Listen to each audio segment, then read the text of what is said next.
ఓం శ్రీ ఆంజనేయాయ నమః. అందరికీ నమస్కారం.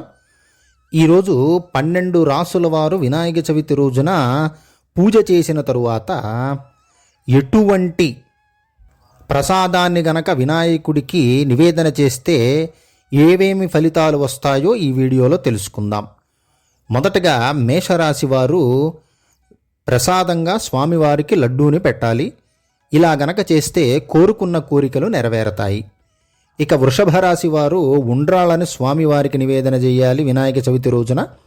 అలా గనక చేస్తే జీవితంలో ఆనందం అనేది ఉంటుంది.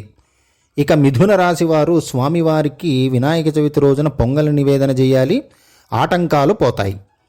కర్కాటక రాశి వారు పళ్ళని నివేదన చెయ్యాలి. ఇలా చేస్తే ఈ రాశి వారికి ఉద్యోగంలో పురోగతి ఉంటుంది. సింహరాశి వారు వినాయక చవితి రోజున స్వామివారికి బూందీ లడ్డును ప్రసాదంగా పెడితే ఏ పనిలో అయినా సరే విజయం అనేది సాధిస్తారు. ఇక కన్యారాశి వారు పాయసాన్ని స్వామివారికి నివేదన చేయాలి. ఇలా గనక చేస్తే వ్యాపార అభివృద్ధి అనేది జరుగుతుంది. ఇక తులారాశి వారు ఉండ్రాళ్ళని స్వామివారికి నివేదన చేయాలి.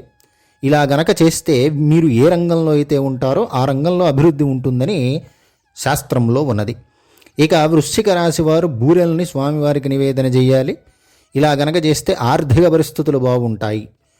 ధనస్సు రాశివారు ఈ రాశివారు వినాయక చవితి రోజున స్వామివారికి పాయసాన్ని, బూరెల్ని, గారెల్ని ఇటువంటి పదార్థాలని గనక చేస్తే నివేదన ఉన్నత విద్యల్లో మీకు ఫలితాలనేవి ఉంటాయి. ఇక మకర రాశివారు స్వామివారికి వినాయక చవితి రోజున పొంగల నివేదన చేయాలి. ఇలా గనక చేస్తే ఇంట్లో ధనం అనేది నిలుస్తుంది.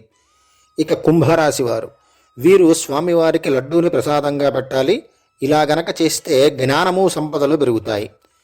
మీనరాశివారు వీరు గనక స్వామివారికి మిఠాయిలు గనక స్వామివారికి నివేదన గనక చేస్తే ముఖ్యంగా వీరికి సొంత ఇల్లు కట్టుకోవాలనే కల నెరవేరుతుంది.